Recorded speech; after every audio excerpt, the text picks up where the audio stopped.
प्यार जब हमसे करी तो शादी किसी और से क्यों, प्यार जब हमसे करी तो शादी किसी और से क्यों, और दीवाना हमें बनाई तो मोहब्बत किसी और से क्यों। डीजे विकास बेतिया।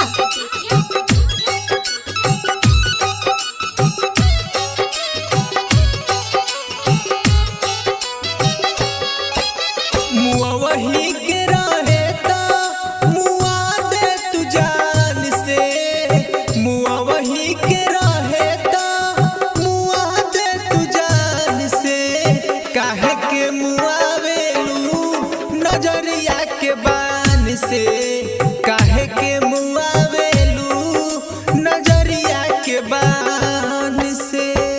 मुआ वही के रहे तो मुआ दे तू जान से, मुआ वही के रहे तो मुआ दे तू जान से, काहे के मुआवेलू नजरिया के बान से, काहे के मुआवेलू नजरिया के बान से। डीजे विकास आंसू आ बेतिया। जाते हैं रोने से पहले, ख्वाब टूट जाते हैं सोने से पहले, आंसू आ जाते हैं रोने से पहले, ख्वाब टूट जाते हैं सोने से पहले।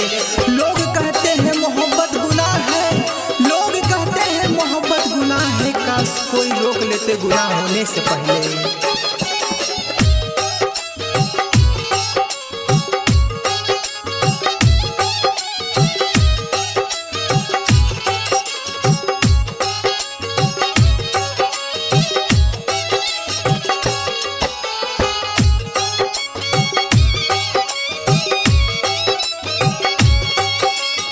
घर से निकले लू तू साज के सवार के, राम जी बनौले बारे कवन माटी सान के।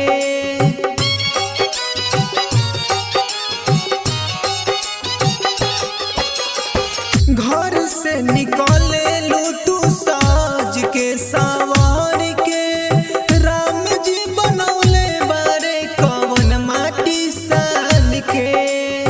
दिल धर कइले बारू अपन यार के, दिल धर कइले बारू अपन यार के, काहे के मुआवेलू नजरिया के बान से, काहे के मुआवेलू नजरिया के बान से। डीजे विकास मुझे बेतिया। छोड़ने की वजह तो बता देते, मुझे छोड़ने की वजह तो बता देते, तुम मुझसे नाराज थी कि मेरे जैसे ही हजार थे।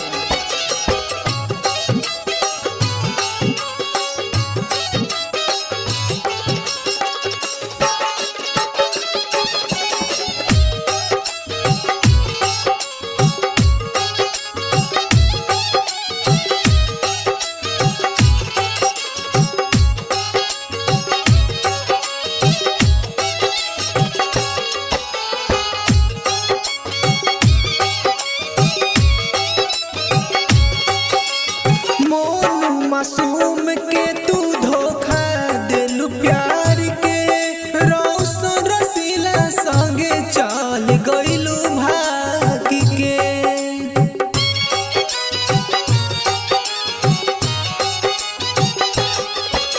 मोनू मासूम के तू धोखा दिलू प्यार के, रौशन रसीला संगे चल गइलू भाग के।